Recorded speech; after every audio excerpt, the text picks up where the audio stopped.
What's up mga kabods? So naana po ta karon sa atuang bag-o nga episode sa atong pag-vlog. So karon mga kabods, dili sa ta mag-content about Tabanog. Amo sa ipakita sa inyo ang amuang laag sa Bohol.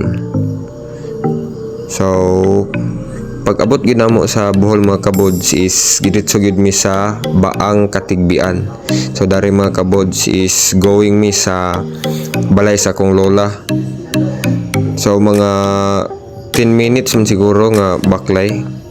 So kini pod mga kabods is nang laag mi para magbalhin mi sa baka. Then kini mga kabods is naami sa Chocolate Hills.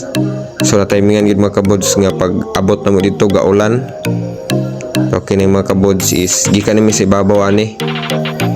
Ga manamig picture ani mga kabods. Panaog na mi ani. So makita minyo grabe kadaghang tao. Din kapoy gid sa pagsaka.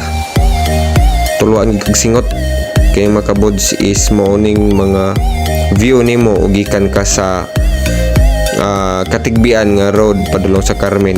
So nara siya sa daplin sa karsada mga kabods. Porma gid siyang mga hills murag gituyo.